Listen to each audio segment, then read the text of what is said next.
déjenme, ahí. Ah, ok. Espero terminar máximo a las 6:10, ya así como unos minutitos pasaditos. Va a haber un break entre medio, eh, um, que espero que sea por lo menos una media hora después de que iniciemos la clase. Pero va a haber un pequeño break, ya 10 minutitos, como para que tomen agüita o se preparen un té, no sé, lo que quieran, ¿ya? Y de ahí terminamos la clase máximo, quiero terminar 6:10, ¿ya? Eso. Si es que no hay más dudas, partamos.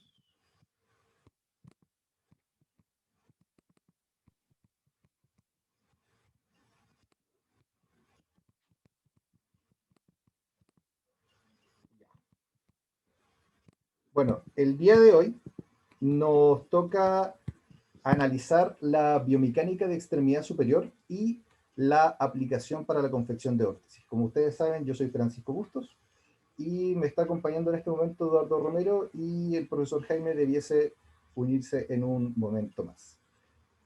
Hay conceptos que, si mal no recuerdo, ustedes pueden saber. No, nunca está de más un pequeño refresh a la mente. Y bueno, si tienen dudas, consultas, lo que sea, interrúmpanme nomás, díganme, profesor, Pancho, ¿sabes qué? Esto no me quedó claro, esto no lo entendí, lo que sea, ¿ya?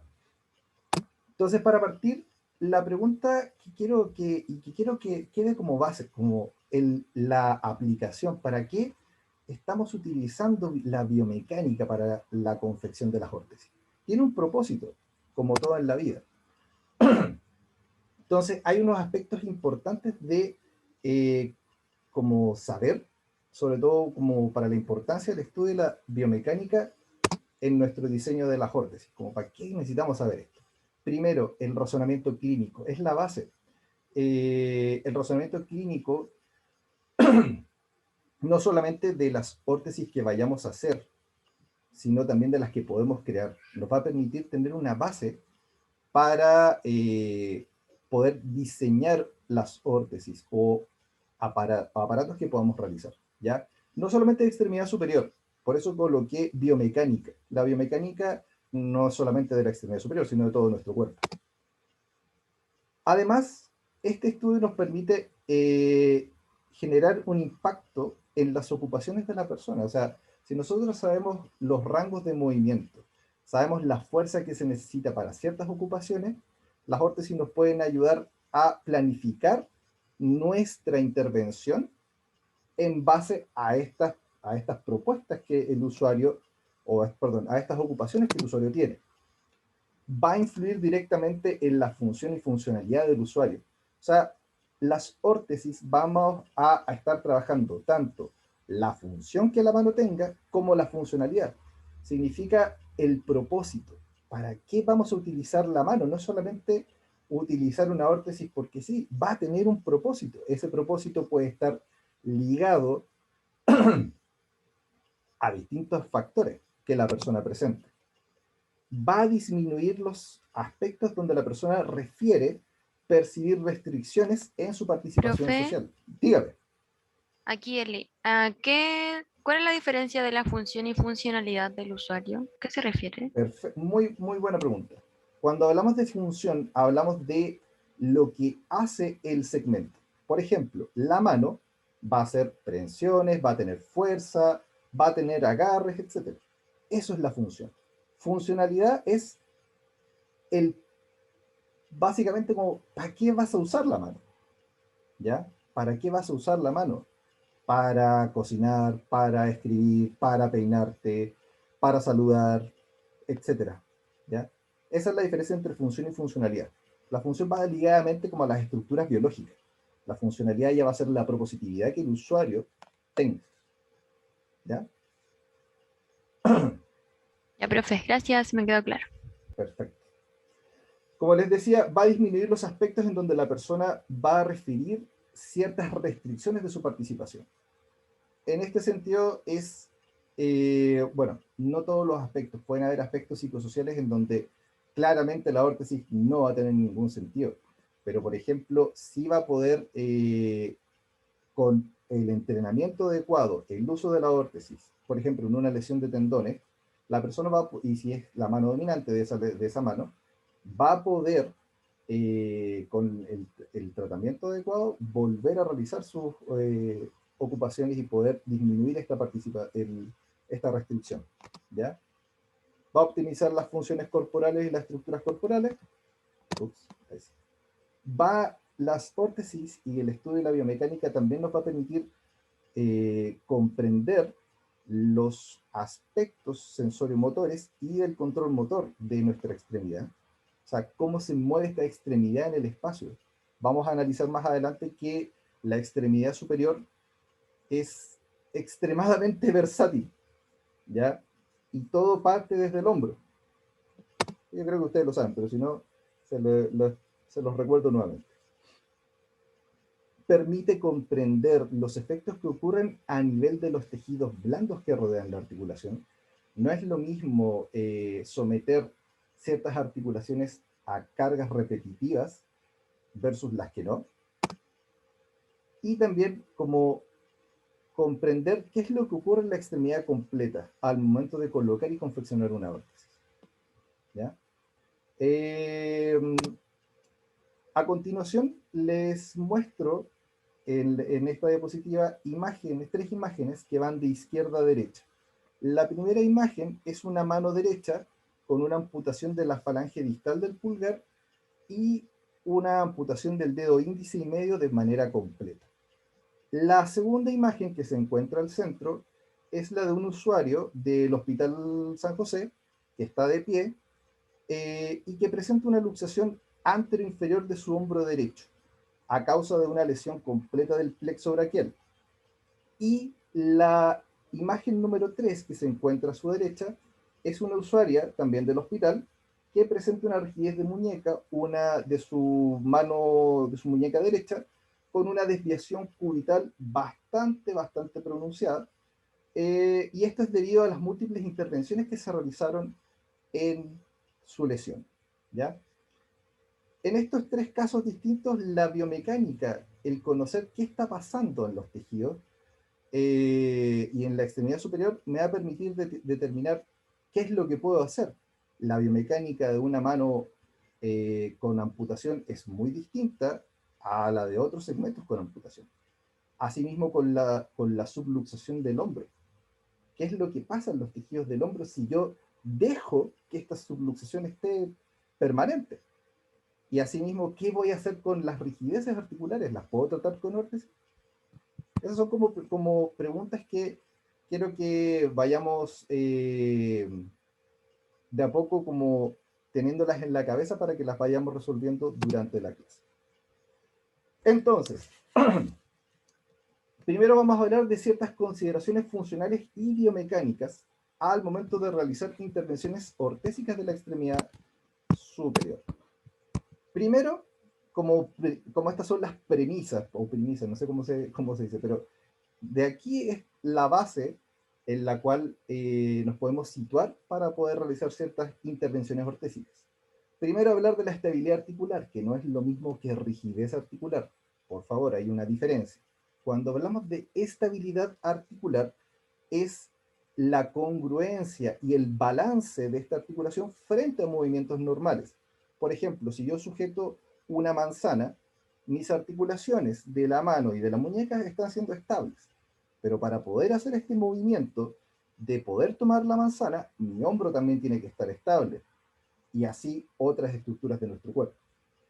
Entonces la estabilidad articular es igual de importante que el rango de movimiento. Ambos aspectos de la articulación son extremadamente importantes.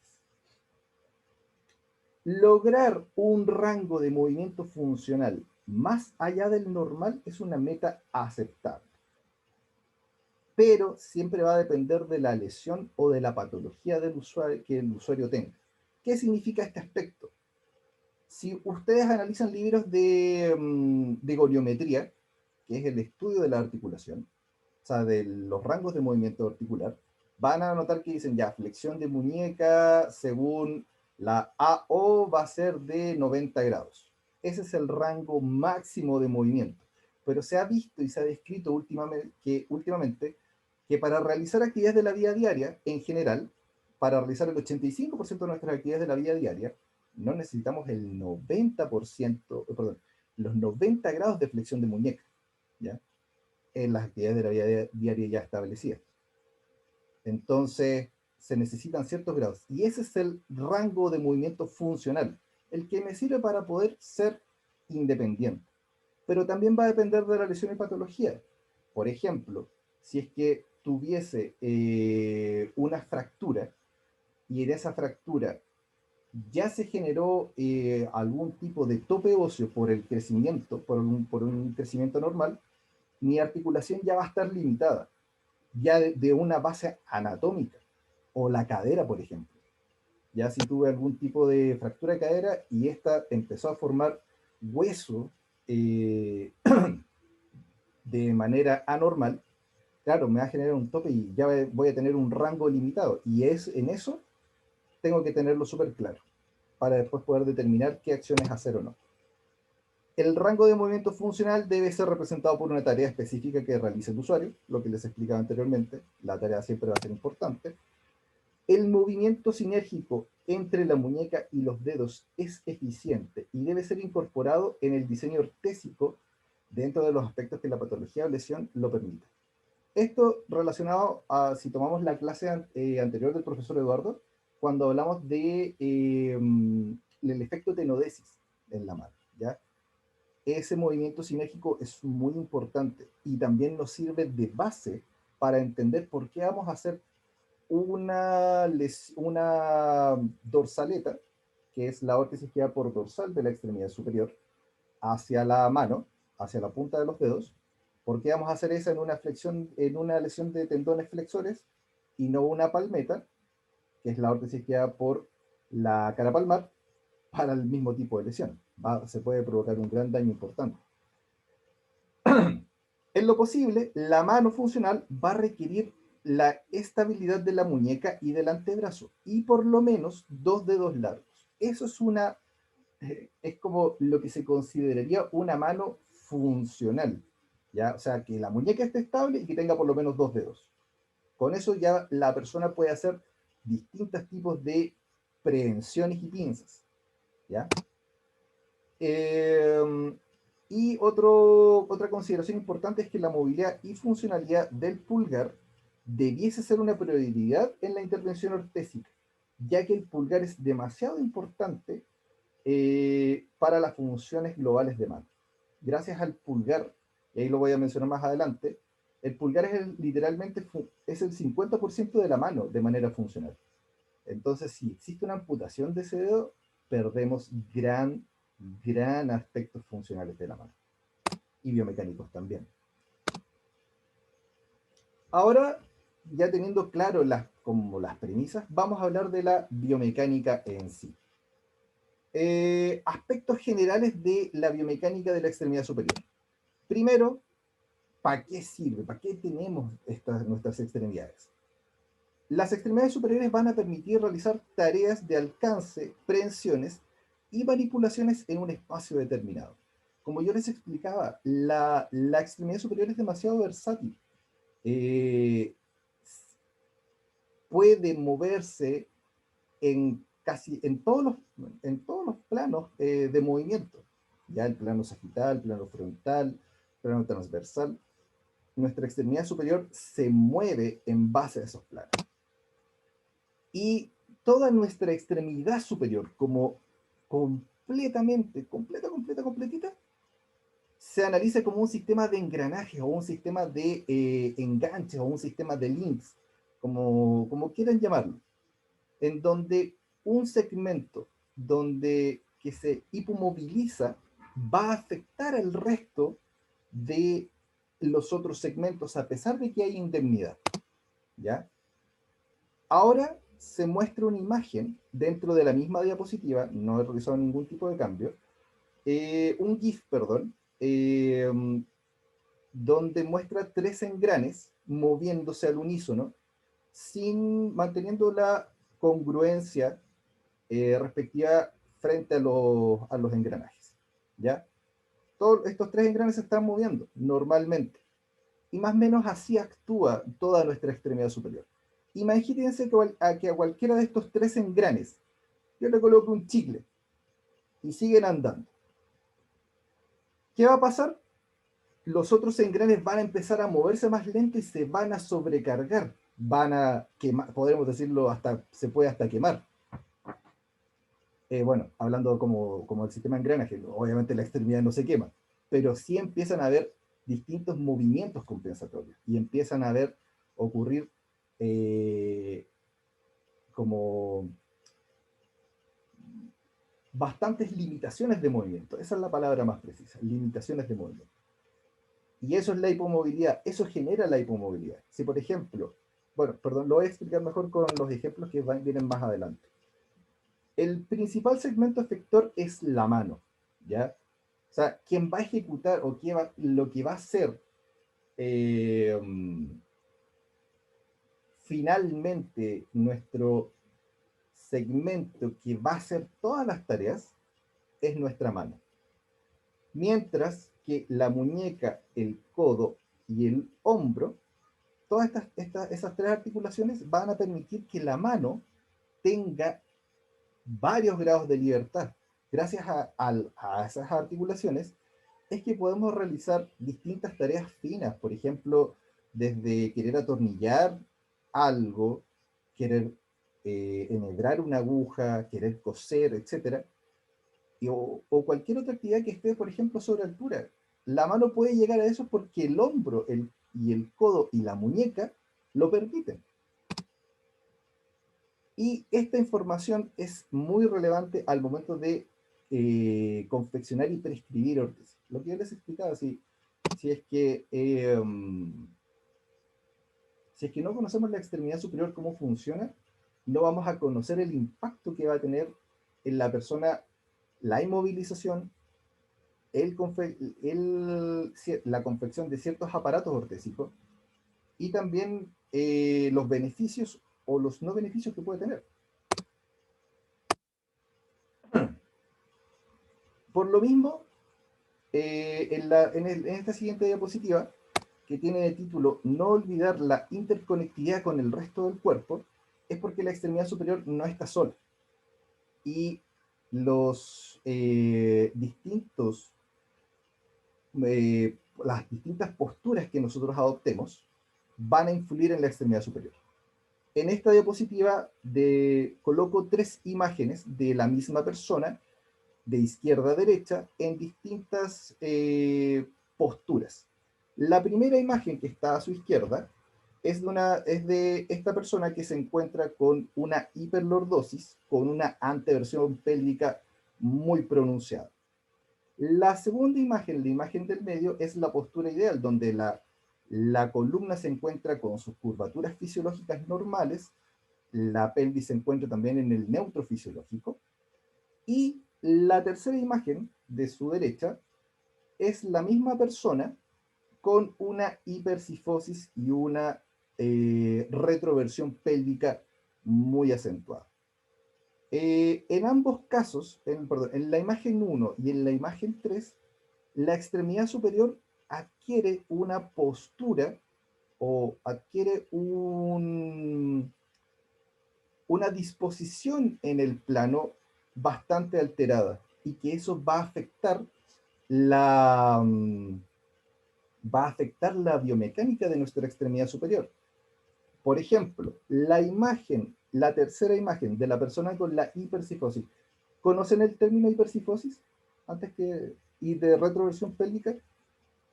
Sí, Sí, profe. Perfecto, sí, profe. perfecto. ¿Qué va a pasar con la extremidad superior en la tercera imagen? La extremidad superior, el hombro va a estar anteproyectado. ¿Qué significa eso? Que va a ir hacia adelante, ambos hombros. Va a haber acortamiento del pectoral mayor, el trapecio superior, el esternocleidomastoideo y el elevador de la escápula. Y al haber una contractura del pectoral mayor, hace que la extremidad superior ya esté facilitada el movimiento o su movilidad en rotación interna. Entonces, todo esto afecta, por ejemplo, si tuviésemos una persona con subluxación de hombro, hacerle un coaptador, que es esta órtesis que nos permite sujetar el hombro y tratar de que la cabeza humeral pueda coaptarse, va a ser mucho más difícil de tomar. Va como tomar la medida real. Entonces puede ser que el coaptador nos quede mucho más largo y no pueda hacer el efecto mecánico que buscamos, que se logre. ¿Ya? Ahora, un ejercicio súper simple en relación a cómo influye nuestro cuerpo, el resto de la extremidad superior. Me imagino que todos están sentados, o bueno, no sé, pero si están sentados, traten de encorvar la espalda, todo lo que puedan, como hacer una hipercifosis. Y levanten los brazos hasta donde lleguen. Y manteniendo los brazos arriba, enderécense. Y van a ver que van a poder llegar mucho más atrás. Eso es el efecto que tiene nuestro cuerpo en la extremidad superior. ¿Ya? Ahora, ciertos ejemplos de hipomovilidad de la extremidad superior, que es aquí lo que yo les quería como explicar detalladamente. Se ha estudiado que cuando el codo, se hicieron estudios en relación como a la disminución del rango de movimiento del codo, en donde si el codo pierde 30 grados, 45 grados o 60 grados, la mano va a perder un 28% de funcionalidad, un 39%. ¿No? ¿Qué pasó? Perdón, chiquillos, como que no los vi. Ah, perdón, pensé que algo le pasó a mi computador que de repente desaparecieron de mi vista. Vuelvo a compartir pantalla, disculpen.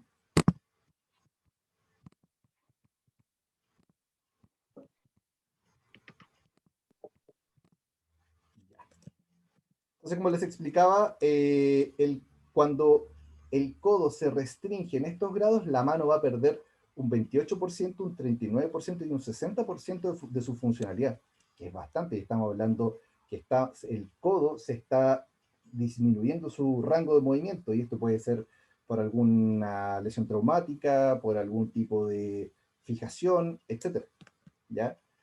Y también se hizo una simulación de la artrodesis del codo. ¿Conocen el concepto de artrodesis?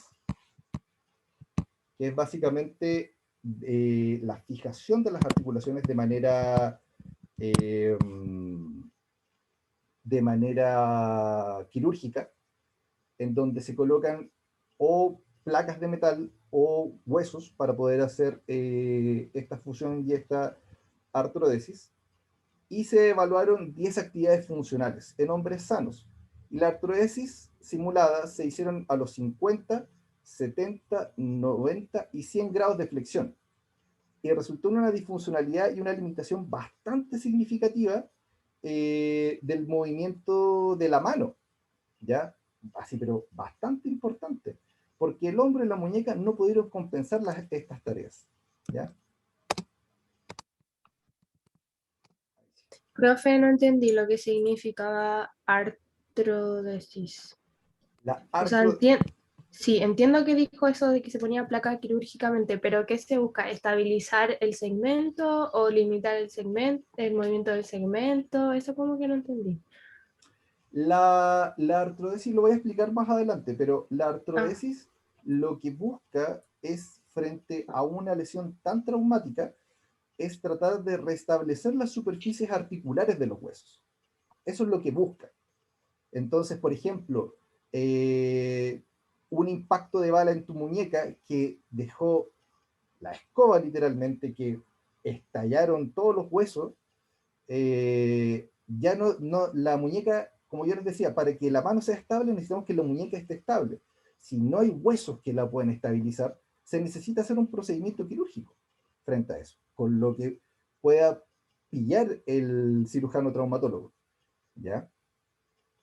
Entonces, claro, se hizo esta artrodesis de codo, pero se simuló, ¿no? Obviamente no fue como de forma real, sino fue una simulación para ver qué pasaba si yo limitaba los movimientos del codo. Y se vio que al tiro la mano perdía su funcionalidad bastante importante. El siguiente ejemplo, perdón, no sé si quedó claro ahí la explicación. sí, sí, profe, gracias. Ya, bacán. Otro ejemplo de hipomovilidad es que se utilizó una órtesis en la cara palmar, una órtesis estática, perdón, no fue palmar, una órtesis estática dorsal de muñeca. Se ubicó la muñeca a 30 grados de extensión y se le pidió a 25 sujetos sanos que realizaran tareas de alimentación. Se sacaba la órtesis y se volvía a pedir esas 25 tareas. ¿Ya?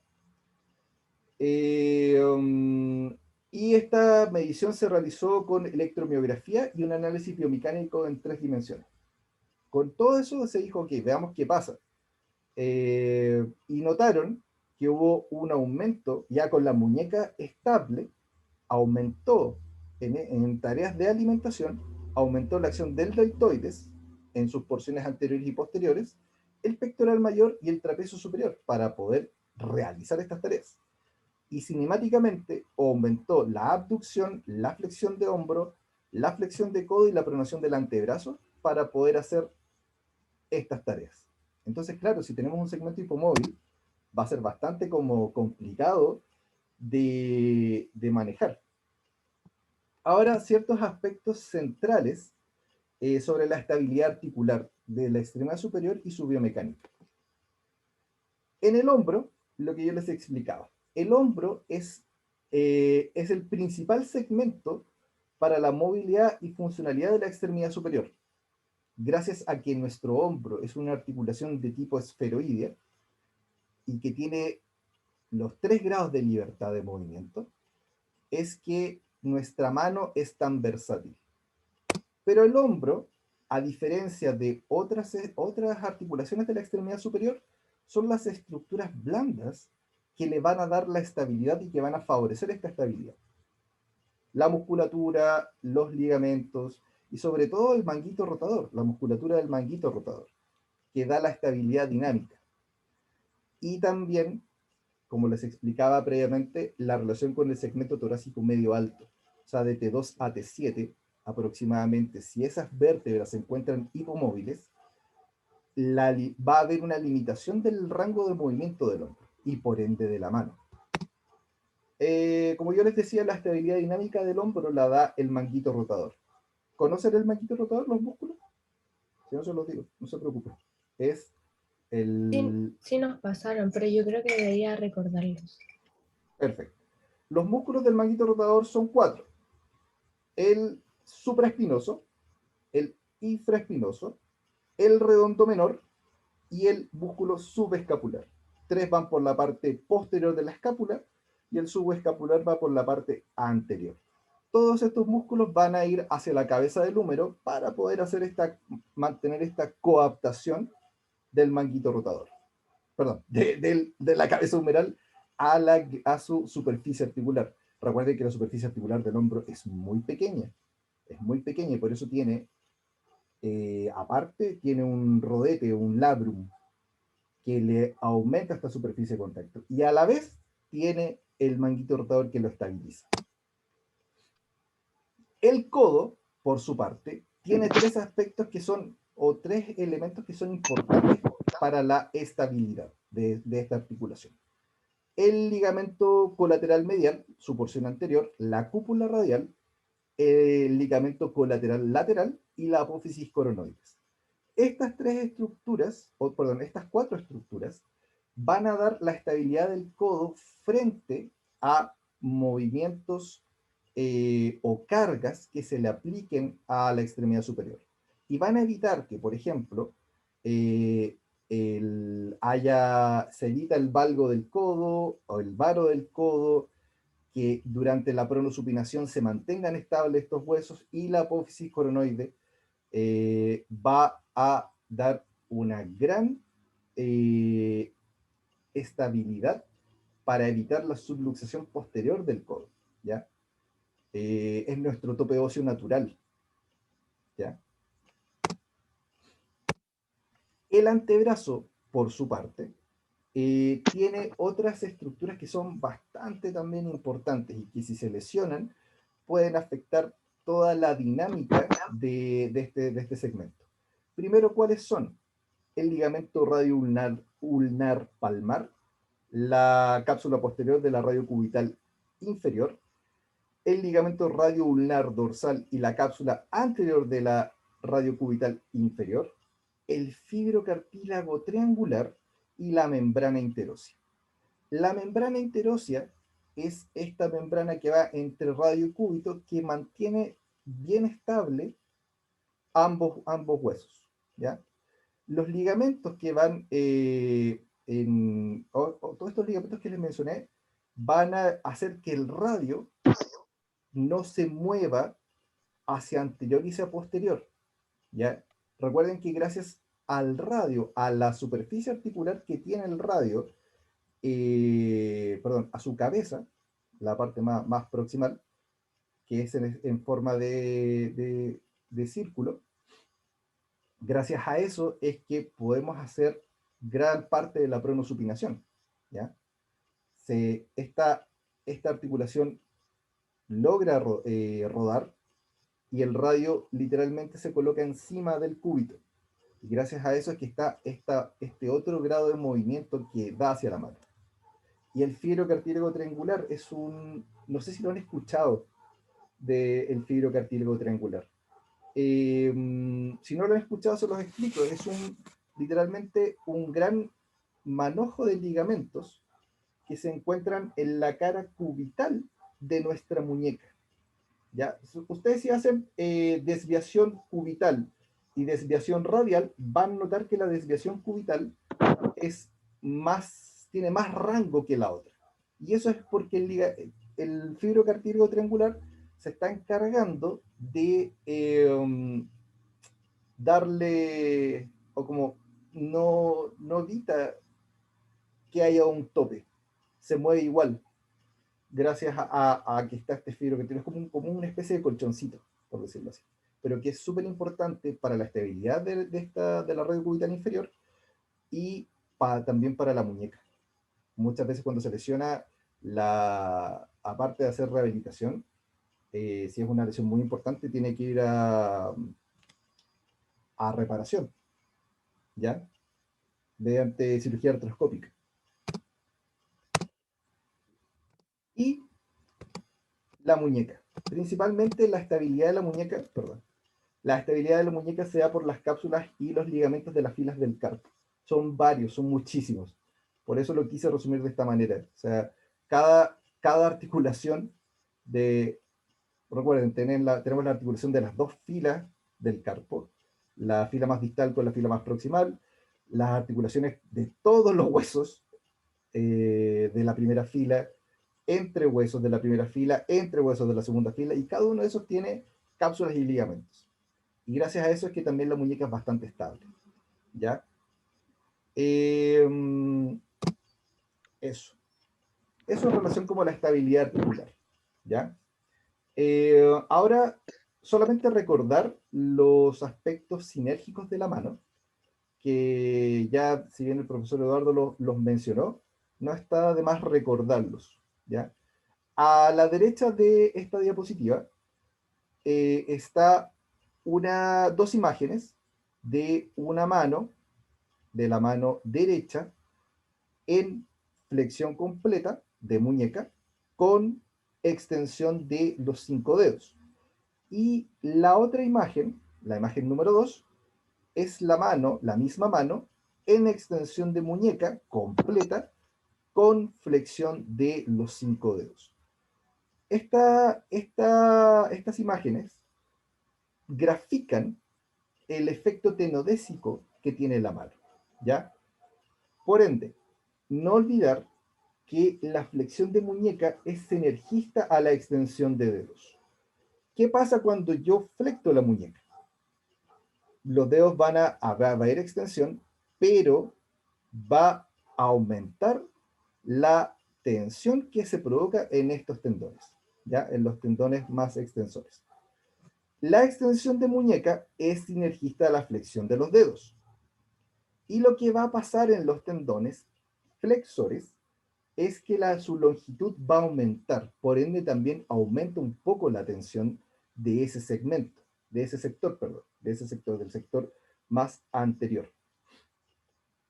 Esta relación se aplica a las técnicas para el moldeo de órtesis en lesiones tendinosas, favoreciendo el desplazamiento de los tendones posterior a su reparación y para asistir funciones en personas con tetraplegia. Lo que les explicaba anteriormente, ¿por qué vamos a utilizar una posición de flexión de muñeca para una lesión de tendones flexores? Porque no va a haber, los tendones no van a tener tanta tensión en esa posición, los flexores, los extensores sí, van a estar con harta tensión, ¿ya? Es como si después de la operación la persona, nosotros la moldeamos en la posición contraria, se va a generar mucha tensión a un tendón que no está sano y va a haber una iatrogenia. Nos ha tocado muchas veces, o sea, no muchas veces, pero sí ha tocado en el hospital casos que las personas, como posterior a una lesión de tendones, vienen con yeso, con una valva de yeso, y a veces esa valva de yeso viene muy mal colocada. Viene en posiciones que en verdad tú decís, no. Ahora lo he visto menos, pero siempre toca un caso de vez en cuando que llega así la persona con un yeso por la cara anterior del antebrazo y de la muñeca, y tiene una lesión de flexores. Y tú decís, uy, ¿qué pasó acá? Ahí hay una heterogeneidad importante. Eh, eso. Y quiero hablar de distintas consideraciones ortóticas posteriores a las lesiones de mano. Primero, son tres aspectos que tenemos que tener claros. Lo que hay que hacer posterior a una lesión de la mano es mantener sus funciones esenciales, conocer el impacto biomecánico en las amputaciones y el impacto biomecánico de las artrodesis. Para el primer aspecto, las funciones esenciales de la mano, ya les expliqué la mano funcional. ¿Qué es una mano funcional? Que tengamos una muñeca estable, que al menos tenga dos dedos para que pueda realizar oposición con algo de fuerza, y que los dedos, estos dedos que están, tengan sensibilidad y no tengan dolor. Y para ver el tema de la sensibilidad se acepta entre 10 a 12 milímetros en el test de discriminación de 2 puntos. Con eso tú decís, ok, sabes que ya esta mano puedo trabajar con ella y puedo tener un muy buen pronóstico, que eso es súper importante, el pronóstico. Aterrizar a esta persona y decir, ok, mira, vamos a seguir este tipo de tratamiento. ¿Y cuáles son las maniobras básicas que va a ejecutar la mano? Ojo, son más, pero esto es como lo mínimo requerido, ¿ya? Como la mínima consideración requerida.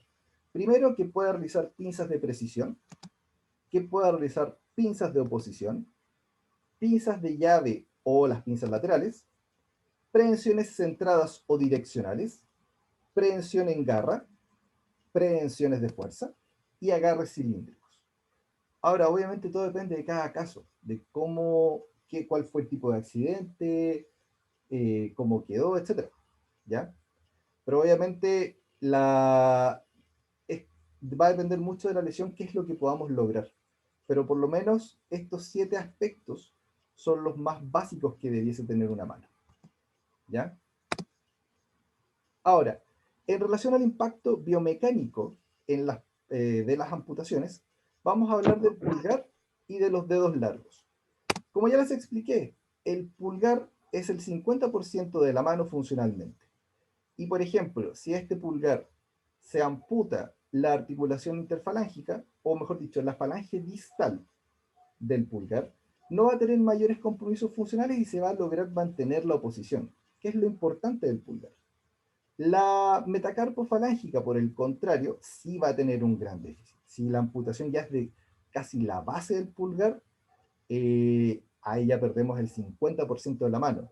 Y más si se involucró musculatura de la zona tenar, ya que para poder tener estable el pulgar, la articulación trapecio-metacarpiana es clave, es la articulación clave. Entonces, si aquí se cortó la persona, ya lo que va a buscar el cirujano es tratar de que esta parte esté mucho más acabada, ¿ya? Y así pueda tratar de reconstruir el pulgar y poder generar funcionalidad en la mano, función y funcionalidad. Ahora, En relación a los dedos largos, si un dedo, solo uno, se amputa de forma parcial o total, aún así la mano puede tener un buen pronóstico, como de su función. O sea, igual va a poder hacer las prevenciones que mencioné anteriormente, ¿ya? Ahora, si es la amputación total o parcial de 2 a 3 dedos largos, siempre se va a buscar la preservación del pulgar con uno o dos dedos, lo que más se pueda. Y si ya son los 4 dedos, claro, nos queda el pulgar para hacer oposición, y ahí habría que buscar otros o como aspectos más protésicos para poder favorecer los agarres, ¿ya? En relación a la artrodesis, como le explicaba no me acuerdo quién lo preguntó, pero lo que le explicaba a la compañera, siempre se van a realizar las artrodesis cuando ya la superficie articular no se pueda restaurar. Y no queda otra opción que para darle estabilidad a esa articulación hay que fusionarlas. Hay que fusionar ambas superficies. Y en el caso de la mano, sí o sí va a generar cambios a nivel del balance de los dedos y la biomecánica de la mano, dependiendo del sector que se artrodece. Por ejemplo, si hablamos de la articulación interfalángica distal, por lo general son bien toleradas y el impacto funcional en la mano no es tan grande. Va a poder igual hacer algunas funciones. Se ha visto que, por ejemplo, cuando se artrodeza esa articulación en el dedo índice y medio, la fuerza de agarre disminuye entre un 20 a un 25%. Y esto es secundario a que los tendones del flexor profundo de los dedos va a estar limitada su excursión y va a crear un efecto llamado el efecto cuádriga. No sé si lo habrán escuchado. Básicamente, si no lo han escuchado, se los explico. El efecto cuádriga es un delay, es un retardo en la flexión. Cuando yo hago flexión de dedos, el dedo afectado va a quedar atrás, mientras que el resto sigue el movimiento. Y se queda como en esta posición de retracción. Ese es el efecto cuádriga. Puede ser en 4D, todos los dedos largos, ¿ya? Si la interfalángica proximal se artrodeza, ocasionalmente es bien tolerado. Ahí ya como la persona no responde tan bien a este tema, a la artrodesis. Y va a haber una disminución de la excursión del movimiento de todos los tendones profundos de la mano. Y va a reducir importantemente la fuerza de esta, cuando la interfalángica proximal se artrodeza. Si la articulación metacarpofalángica se artrodeza, va a haber un 45% de disfuncionalidad en ese dedo afectado, ¿ya? O sea, al tiro, ese dedo va a perder casi la mitad de su función. Y eso va a implicar directamente en la mano. Va a hacer que la mano tenga más sobrecarga, que haya más contracturas musculares, que los tendones y las cápsulas ligamentosas se encuentren bastante más tensas. Y eso igual puede afectar la funcionalidad.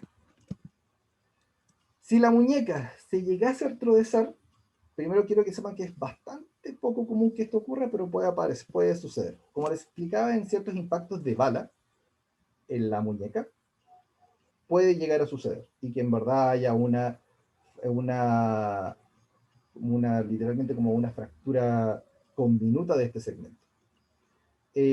Cuando se artrodeza la muñeca, el efecto tenoésico y de funciones como empujar, pararse de la silla y realizar el agarre con fuerza se va a perder. O sea, al tiro ya va a haber distintas limitaciones en ciertas tareas de las actividades de la vida diaria.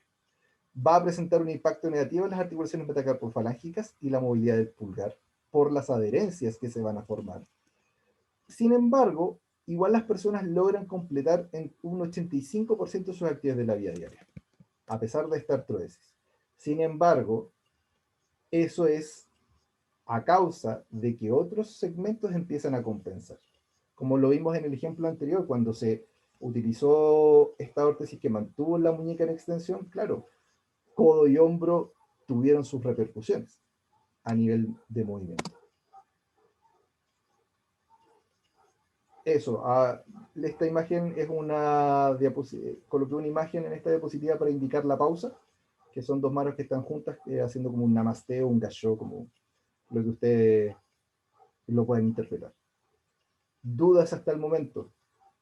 ¿Consultas? ¿Algo que quisieran preguntar? Sé que es mucha información, traté de resumir. La clase está hecha con hartos estudios, ¿ya? Y traté de resumir lo que más pude de estos estudios, como para que comprender los aspectos más claros. Perfecto. Ya, queridos, siendo las 5:30, vamos a tener un pequeño break hasta las 5:40, ¿ya? Para que vayan a tomar agua, y nos vemos aquí a las 5:40. Stop recording.